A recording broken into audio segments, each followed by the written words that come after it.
from my perspective, I feel like some really bad things are gonna go down for your team. Like I'm just thinking. I didn't even watch this game, right? Like I've never watched this game. Yeah. I'm just watching from this perspective. And all I'm thinking right now is that shit's gonna go down and you're probably gonna lose your tower and you're probably gonna lose a bunch of heroes. Okay? Yeah. And the reason why is because you're just staying in the top lane for far too long and your team is naturally gravitating towards you. Because they don't want to play with the Medusa, right? And you're putting yourself in a position where it's like danger. Like Dota players have like this sense, right? Like even though they can't explain why they're doing something, they have a sense of it. Okay? So Yeah. the reason why your team all TP's top is not, you might have not even called them to TP top, but they TP top because they feel like you're in danger and you put yourself in a position where you're in danger and they need to come and help you.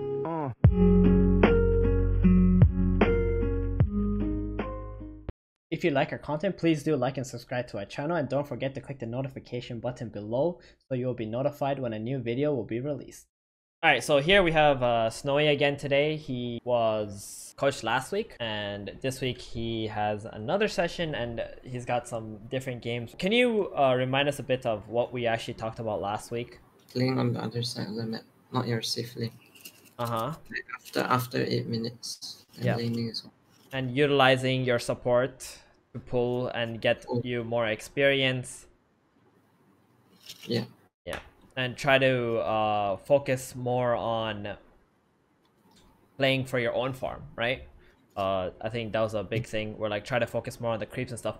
Since then, there has been a new patch, obviously some game changes. So there's a lot of different ways that you can play.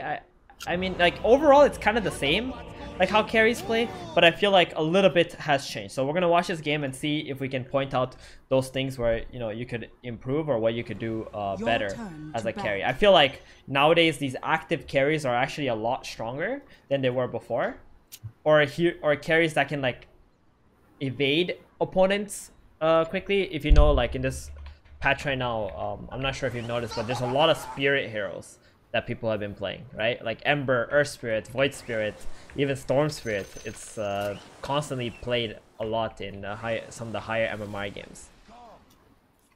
Yeah, so started this game, you got Tango, Salve, you got a Slipper, Branch, Quelling Blade, much better. I do think that because of the new nerfs to couriers, you do want to start with the 2 regen. You don't want 3 regen, but 2 regen is good enough.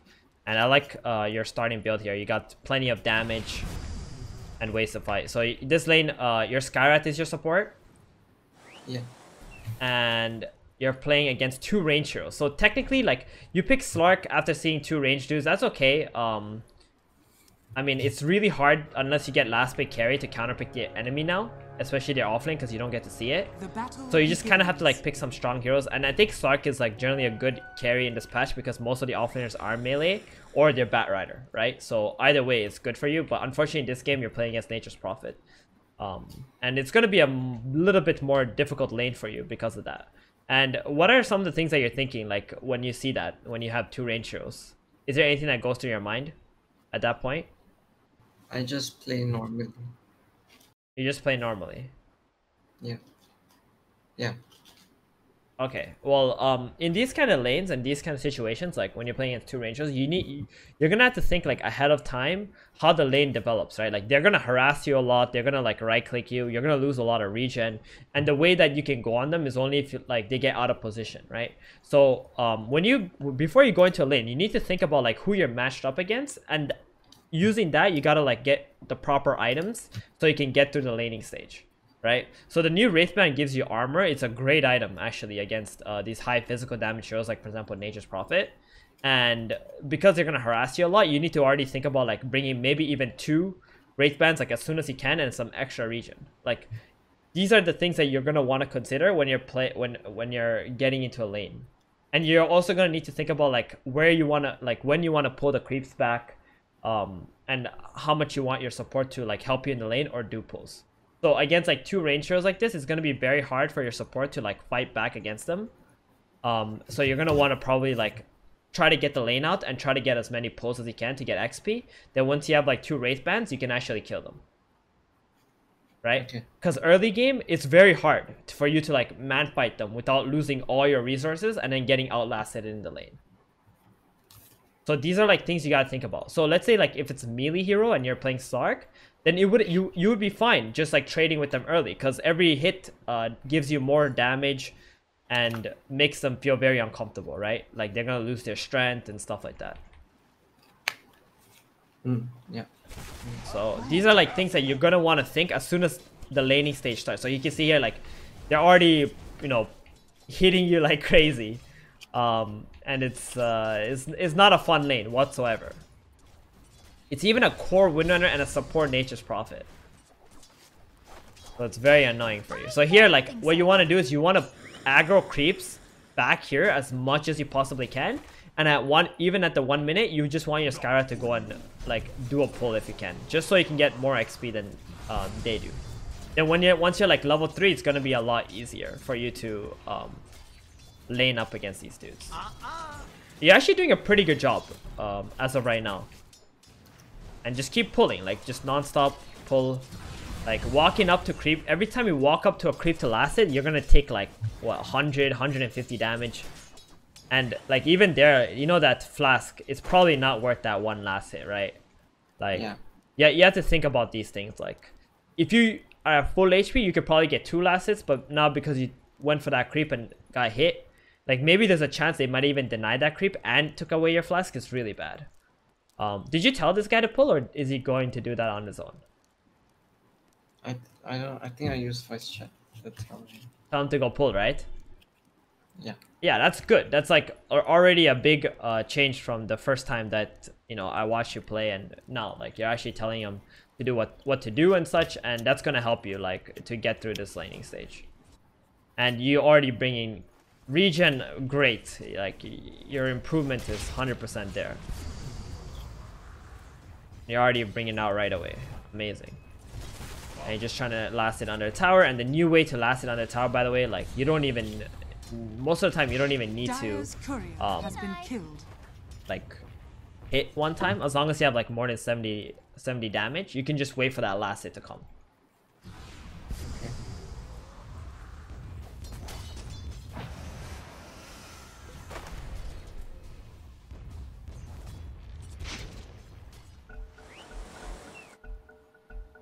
So you actually don't have a healing salve here, unfortunately.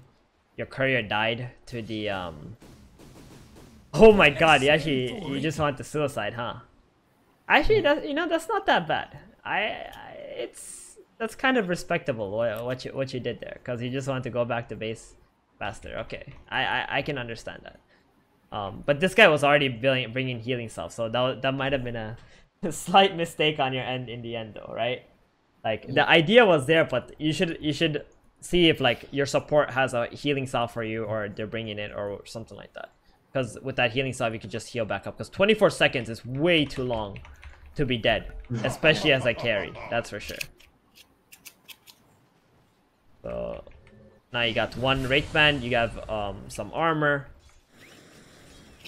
which is good. So here someone goes out of position, and you get a kill on this NP. It's very nice. You already have your flask extra this time. It's just like one of those lanes where it's like very, very difficult for like a Slark playing against double range heroes. This hero is only really good against melee heroes, but doesn't do so hot in the lane, at least against these range guys. But later in the game, once you get like Shadow Blade and stuff, it's gonna be very good for you. The seeds of fortune. They actually go for the gloves first. It's very good. It'll help you farm faster as well. And I think, honestly, like, the level 2 essence shift when you're playing against range heroes is probably not that good. What did you feel about that in this game? Yeah, because I don't hit them. Yeah, I should dark pack so I can farm faster. Exactly. So this is another example of you thinking about who you're playing against and how it interacts with your lane. That's like one of the most important things to do in a game. And it also helps you stay focused in the game and what you have to do, right? So you have to think, like, you got Wind Ranger and NP. Your goal in this kind of lane is like get whatever lasts you can, farm as fast as you can in your lane, and get the hell out when you're able to farm neutral camps already. right? Because the longer you stay in this lane, the more you have to bring regen to yourself, the more you need to suffer, you know, their bullying, whatever they're doing, and it's gonna be so slow for you to farm your items and start killing them. Like, if you look at their lineup, you know that, or you should at least know that if you get to a point where you have Shadow Blade, you can just start hunting them nonstop. And you can farm extremely fast too. That's one of the things about Stark. Like, you can farm very fast in the jungle. So like, maybe in a game where you're playing against melee heroes, Essence Shift makes all the sense. In a game where you're playing against like range heroes like this, who are just constantly bullying you, and you just want to get out of the lane, you just want to get whatever skill allows you to farm faster. Oh, too bad. And yeah, again, like, we just gotta keep making our support. As long as there's like this camp that keeps spawning, we just gotta keep telling him to go pull. Because right now, whatever he's doing is not good, right? He pretty much has the same amount of XP as you do. That means he's been staying in the lane just as much as you have. And what you want to do as a Sark is, as soon as you get your levels, like, you want to get your level 6 as soon as you can. So you don't have to like keep spamming, you know, healing salves throughout your laning stage. Yeah. It's like 7.5 minutes in and you're still level 4. That's like extremely problematic. And that has everything to do with this guy, like, not only he legit only pulled once, right? In the early levels, you told him he pulled, that's good, but you gotta keep reminding this dude to keep on pulling. Because like, as much as you feel killing them could be good, it's a lot better for you to just farm under the tower with solo XP, get your level 6 quickly, and then if you want to lane, that's fine, or you want to go jungle, even better in this kind of game. So you're level 5, and then you put another point in Essence Shift. That's like you see what's wrong, right, in this game. Yeah. Why things didn't work out so well for you. You're so focused on killing them. Now, it's not a bad mindset to have as a Dota player, but when you look at the opponent heroes, that's where you gotta understand this is not possible for you to kill them. It's just not, unless they mess up really badly. And you're not even hitting them. Like, I feel like in this game you got probably 6 essence stacks on the opponent throughout this entire laning stage. Dire structures are fortified. Again, maximizing your XP. Like, your goal at this point should already be like at least maybe 50 last hits if you got solo XP in the lane while this guy was pulling, and you're already like level 7.5, maybe 8 already by now. Even if it's a very hard lane, I think it's very much possible, especially with the new wraith bands that give you armor, to be able to soak up damage and farm under tower. So this is one of those games where I would highly recommend going double wraith bands and power treads because of how much physical damage they have. I think it would have been great against the heroes, and it would allow you to farm faster and stay in lane more. So you actually took the tome, which is kind of, you know, bad for your supports, but I guess they were already level 6 and your Skywrath leached a lot, so at the end it doesn't really matter, right, whether you took it or not. And now you're just gonna go farming. So what's the reason oh, you actually switched it from Diffusal Blade to Echo Saber. I'll just keep watching and see what you end up buying. I didn't go Diffuser. You didn't want to go Diffuser? No, I went Echo Saber into Silver. Okay, I understand. So is there any particular reason why like you wanted Echo Saber first, for example? Because not a lot of them run away.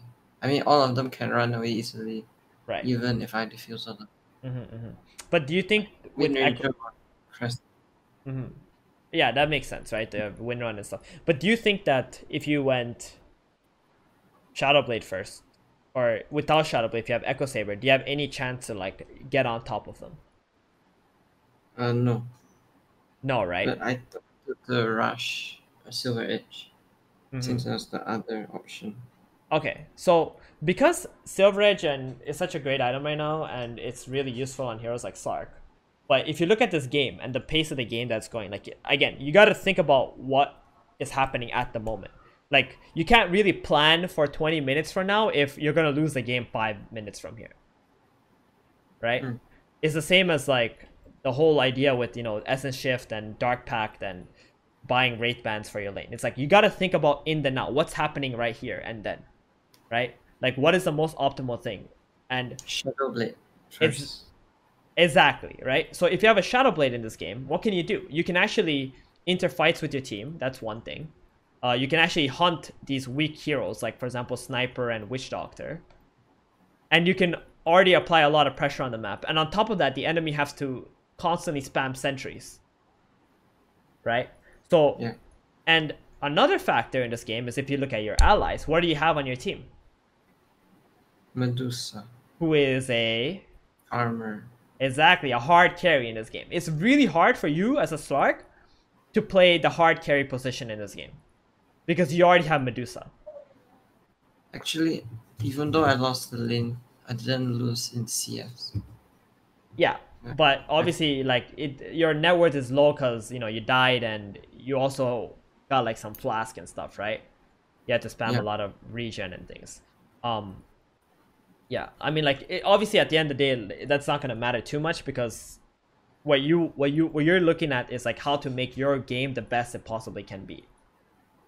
Okay. Yeah. Okay, so in this game, first of all, you got way underleveled, super underleveled because of Skyrat not pulling and you're having a hard lane. And if you're having a hard lane, the best thing to do is to pull. Even if you're having a good lane, the best thing to do is to pull because you want XP. That's the #1 goal as a carry, is to get as much XP as you can because the more XP you have, the quicker you can jungle. And the quicker or the more pressure you can apply to the enemy cores, right? And pulling also removes XP from your opponent because they're getting some creeps denied. Secondly, you need to think about how soon can you come online, like after jungling or pushing out creepers or whatever, so you can be able to apply pressure to the enemy, especially in this game when you have a Medusa. So when you have a Medusa carry who's a mid carry hero, you need to think about like how you can make space while farming, so your Medusa can have like the easiest game possible. Right? So now if you're going for Echo Saber or you're going for, let's say, Diffusal Blade, one, that's going to take longer for you to get to that item and to have impact in the game. And two, like those items don't even allow you to get into the fights against the heroes you're fighting against. Right? Yeah. So that's like really annoying for you. So we're going to keep watching, and like because you were so underleveled early on, 12 minutes in, you still in a laning stage kind of mode, right? Yeah. Where ideally at 12 minutes in, you have two situations. One, you're already farming all these jungle camps that Dusa's not farming, or you're already bottom trying to like play in this area and trying to bring heroes into the bottom area of the map. And this will also give space for your Medusa, because if they keep running bottom at you, then they're not running at your Medusa. Right? Does that make sense? Yeah. Okay. But because you're up here, like if let's say if any of the heroes come up here and they pressure you, you're gonna lose your tower, you're gonna lose all this jungle area. It's like it's gonna feel really bad while you're also being pressured. Okay, so let's just keep watching and see what happens.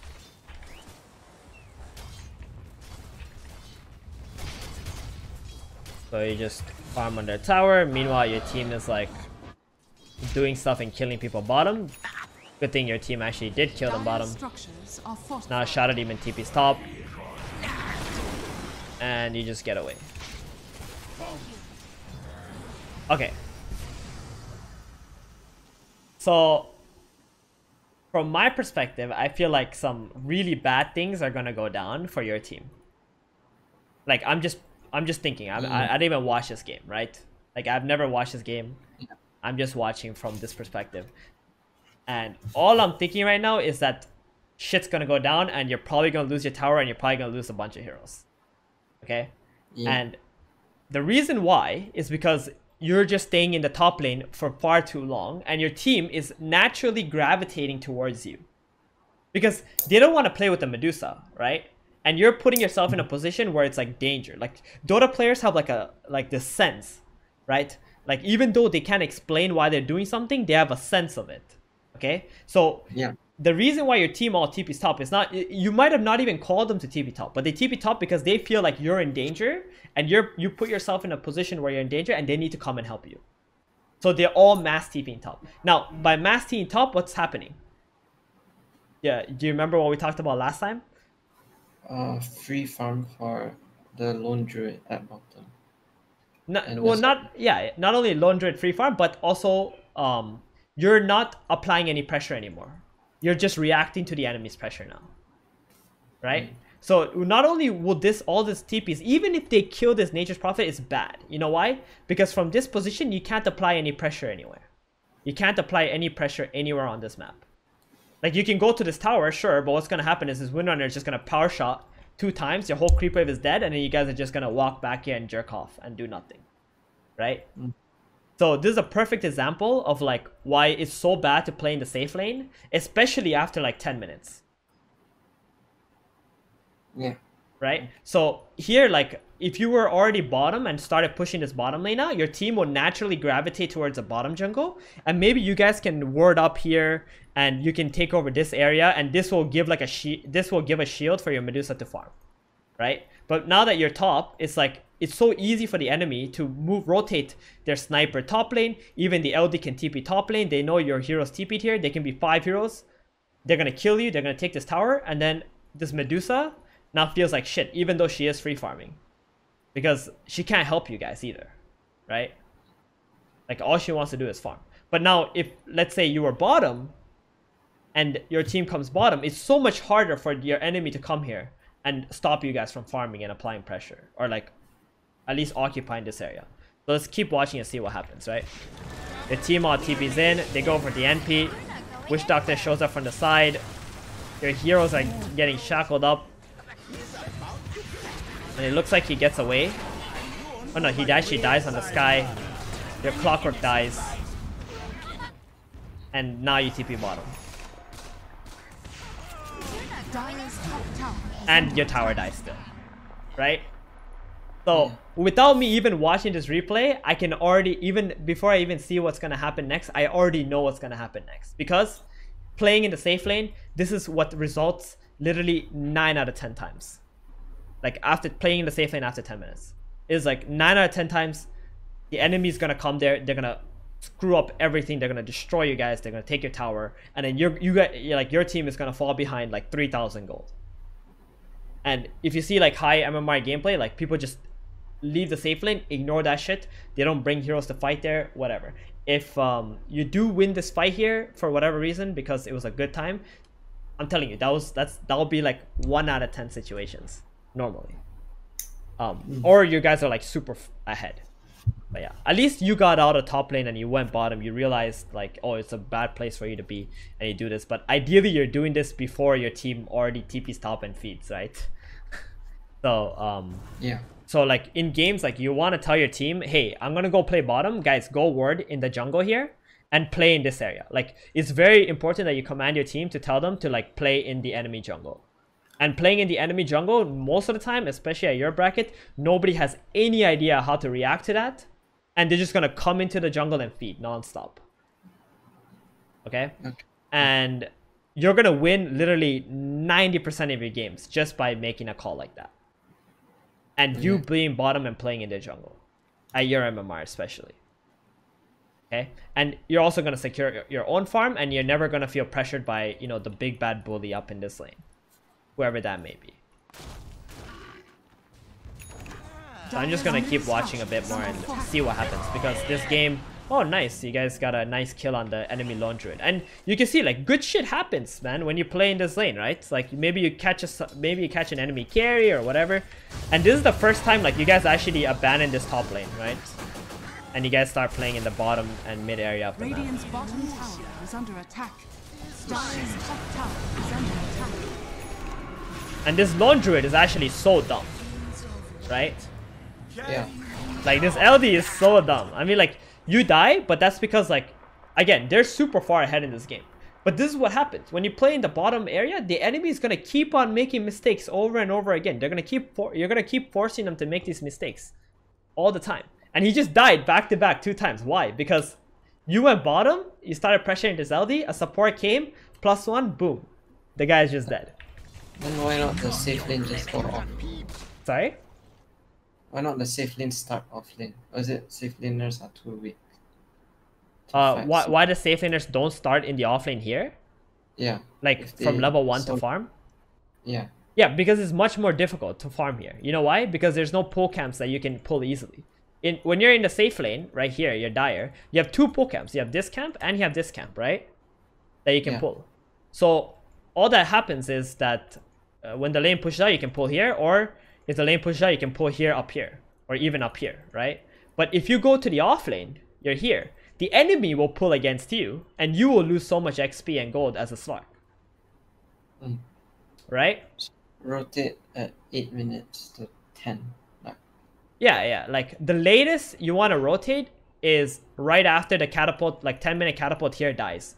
Right? Like as soon as the 10-minute catapult that comes to your tower here, if you kill that off and then TP out, that's amazing. That's like the best thing that you can do.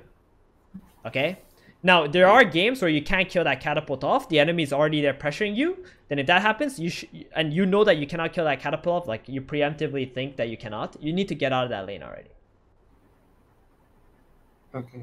Okay? So you can already like start pressuring bottom, and you can start farming in that area instead. Like, a carry doesn't need to farm safely all the time.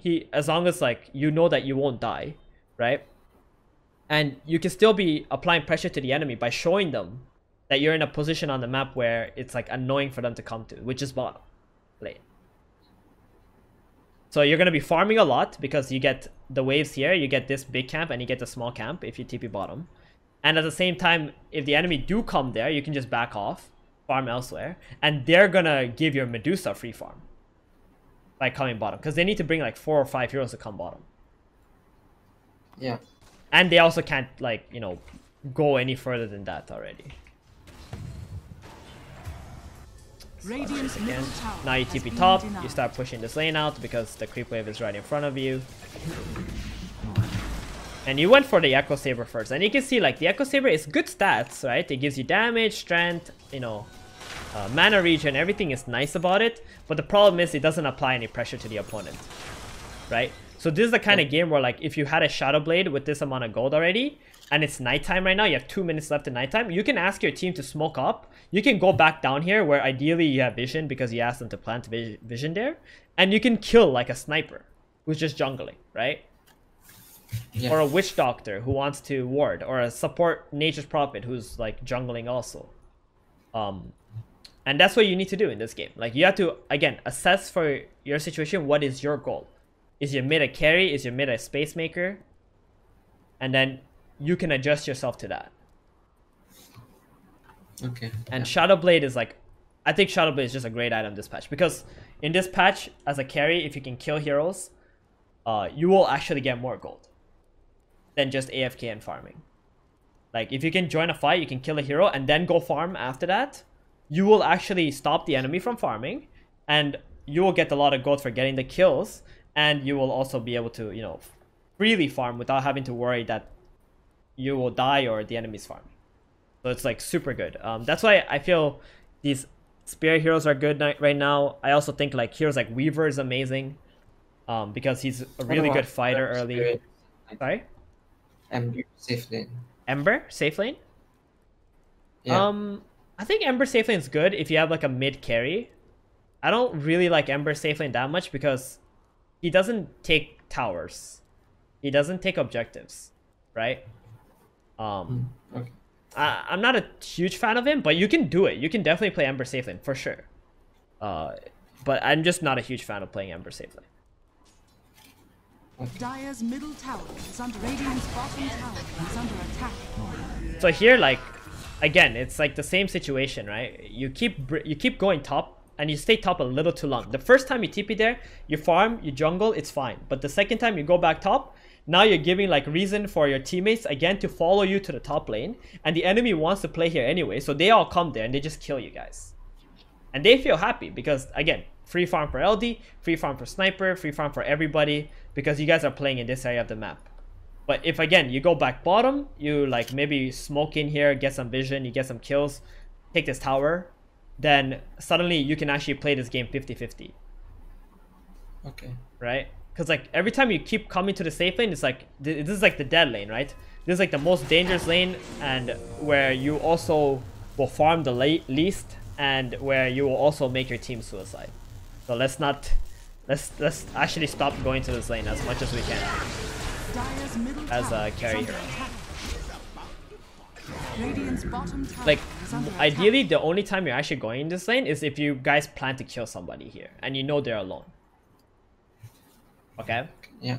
Most of the time, you just want to play here and get vision here. And your team like keeps planting vision around the mid lane. It's like really bad. You need more aggressive vision that will allow you to like position yourself more aggressively on the map. Like it's good to help your allies, like to be able to Dire's do middle that. tower is under attack. Dire's top tower is under Yeah. attack. Dire's And you can see the top problem tower in this is game. under Like you guys attack. keep playing in the Dire's safe lane top tower- non-stop. Radiant's bottom- And it's Radiant's not bottom building tower you any has network fallen. lead whatsoever by doing so.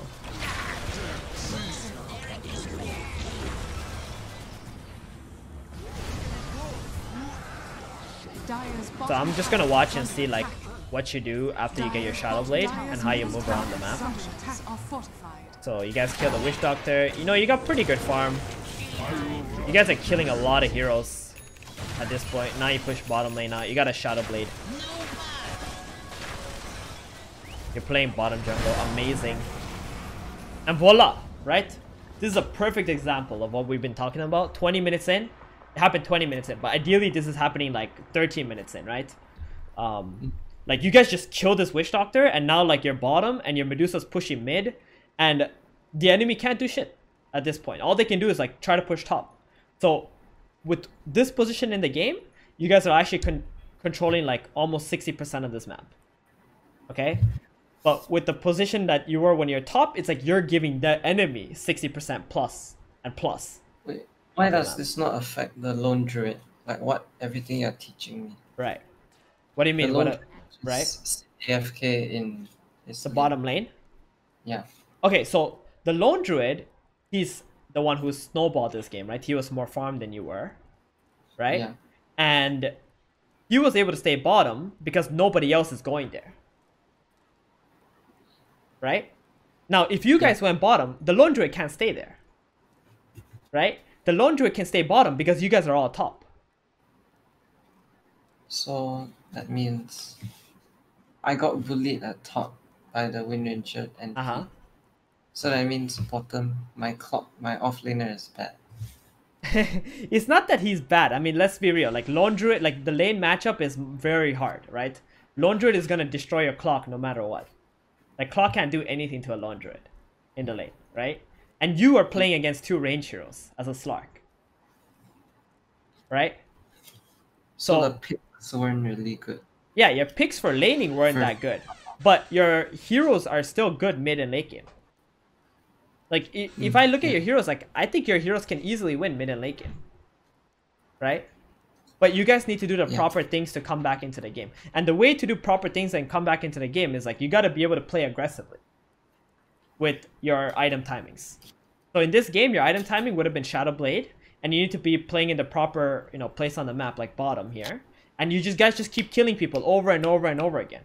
If you look at their heroes can't actually kill you guys that easily, right? Yeah. Like they have like all these like, lane pushers and stuff like that. But you guys have like these instant bursts. You have Clockwork hookshot into Skyrat ulti or Slark pouncing on someone through a Shadow Blade. And just like... We should have won this game, like, if we played it properly. If you guys played aggressively and in the enemy jungle, this is a perfect example of a game where like you would just come back and win just by killing them nonstop later. Okay? Yeah. And this is what I mean by like playing in the enemy jungle and playing aggressive, because if you do that, I swear you will start winning like 90% of your games. Okay, yeah. But the problem right now is like the way that you guys are playing is just like you guys see creeps on, the way you're playing and your team is playing is like you see creeps on the map, you just go to the creeps on the map. But you're not thinking about where you're playing on the map. Okay? Because your laning is great, right? Like with what I saw, you're doing pretty fine. Like my only qualms with your laning is like you gotta get your support to pull way more so you can get more XP. What I meant by playing in the right place and supports gravitating towards you is like you saw what happened top when you were top at 12 minutes. Your supports all TP there because you were there. Then again when you were farming top, your supports and your Clockwork all roam to you because you're the one they want to play with, right? Again here. Now bottom, because you went bottom, your supports all went to you bottom. And when they go bottom, good things will happen. Okay? And that's what's happening right now. So, you as a carry, it's gonna be your responsibility to play in the right place on the map. So that your supports will come to you, naturally. And if they're not coming to you, you tell them. If they keep going top lane and feeding, you tell them, hey, go bottom and go plant wards here so we can play here, guys. Right? You tell them that one thing, and your supports will just stop feeding. No joke. Yeah, actually, Slark is really good this game. Yes, it's amazing in this game. If you start like catching people early on in the game already. I should have gone BKB instead of Basher. BKB, I'm not so sure BKB is good this game. To be honest. Yeah. I think Shadowblade was great. So here, now you TP all the way, and now you Shadowblade up all the way top. So do you see why this play with your Shadowblade was good, where you go top lane? And why earlier in the game it wasn't good? Like to play in top lane?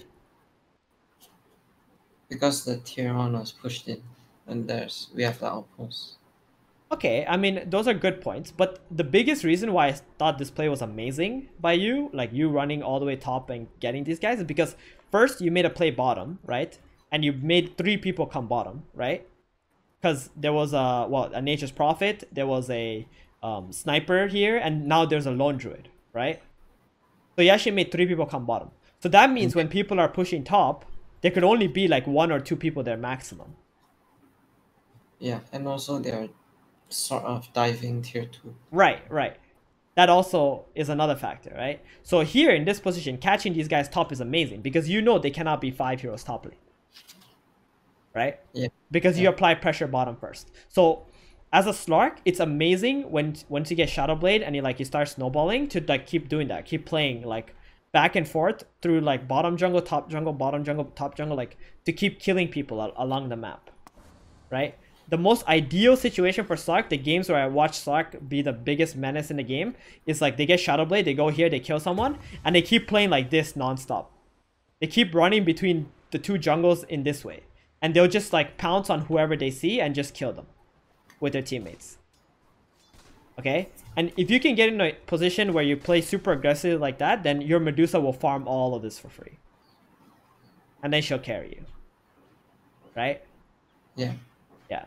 So that's the most ideal thing. In this game, obviously, like the enemy was like pushed up all the way here. So what you did was you attacked them here and then you went top and you attacked them there. Now, the best thing for you to do is push this top lane and go back bottom again. Right? Just keep running around the map and pushing the creep waves out and just keep trying to find somebody where you can build up essence shift stacks and kill people with your Skyrath or your Shadow Demon or whoever is like your buddy that's nearby. Okay. Dire's middle tower is under attack. This is C Dota. Like, in C Dota, like the team that keeps killing people the most is always gonna win the game because that's how these guys always think, right? Like the moment you start snowballing and then you kill people like in team fights and stuff, like they just start giving up. And you're playing like the perfect hero for this region, to be honest. Is it actually easier to rank up in other regions, or is it just what people say? No, it's just a playstyle thing. You know what I mean? Yeah. It's just like every region has its own playstyle, and you just need to figure out like what's the best thing that you can do for your team and your allies and stuff. Like what I'm telling you right now is like how to play better Dota, right? Yeah. But like that's regardless of the region. Okay? But I'm just giving you an example like in Cedo, like if you start doing this stuff, like you're gonna win so many more games. Because the enemy is gonna feel pressure, they're gonna lose, and your team is gonna feel so, happy and cocky and whatever, and like they're gonna trust you with whatever calls that you make. Yeah. Okay, what rank is this? This is 2,900. Okay, so this was a good game. I think we'll watch a little. Sorry. I was 3K last week. It's okay. Again, it's all gonna be a learning process, right? Like initially when you learn these things, you need to try it, you need to do it, and you're gonna lose games. But the most important thing is you gotta be vigilant. You know, you gotta be, is that the right word? Not resilient. Yeah. That's what I meant. You gotta be resilient. Okay, like you're gonna lose games at first because you're like How do I throwing queue away. more than one game? More Right? than one game. How do I queue more than one game a day? Like you queue like 6 games, 7 games. Yeah, Yeah, how do you do it? It's very tiring. it's very tiring. I mean, you just gotta have focus of like what you want to do in the game and just think about that, right? Like, don't think when you play rank, like don't think about MMR. That's like the worst thing you can do is think about MMR. Think about the game itself. Just you go into a game, think about your heroes, think about their heroes, think about what you have to do in the game, and just focus on that. Okay? Like, don't think anything about anything else. Like, nothing. Like, it's only tiring if you start accounting for losses, you start accounting for wins, you start accounting for what somebody else is doing. Right? Yeah. Just focus on your game, focus on how you want to improve, and you will just start doing it. And I'm telling you, if you start playing aggressively like the way I'm talking about, and you start playing in the enemy jungle, and you start like pressuring the enemy carries and killing these supports with shadow blades and stuff, like you're gonna win so many games. And the moment you start winning, you're not gonna feel tired anymore. Yeah. Right? The thing is, like, you feel tired because you lose, and when you lose, you're thinking like why you lost, and you start like, let's say, thinking about your teammates, you start thinking about other stuff, and in the next game it's like the same thing. Like maybe in this game your clockwork is like 0-10. Next game you play, someone picks clockwork on your team, you're gonna start thinking, oh my god, is this clockwork gonna be 0-10 again? You know? Yeah. Like you're gonna start thinking like, what is he gonna do? What is it? And then like your brain is no longer focused. Yeah. In this game, I feel like the power was in your hands, for sure. Right? Like Because their top net worth, I'm like counter to him. yeah, I mean, I think you would be even higher net worth, but it's a matter of like where you're playing on a map and how you're playing. Because like by now, I feel like as a Slark, you could be feeding off this Witch Doctor nonstop before he even got Glimmer Cape. Right? Yeah. And you could be even feeding off this Nature's Prophet. And it's gonna be your goal, like in a game as a carry, like to try and feed off your opponents, like whoever you think is weak. It's the AFK farming. I should have fought more. Yeah, and I mean that has a lot to do with you not buying Shadow Blade also, right? In this game, first item. I mean, and you will get those kills bottom, you will not get those kills top unless you know that they're by themselves, and that's where you need to go to catch people. Because if you go bottom, like you will farm more. You will farm this camp, you'll farm this camp, you'll farm this camp, you'll farm the waves. And at the same time, you'll also be scaring anybody from coming bottom. And if somebody does come bottom like a Witch Doctor, you will just kill them.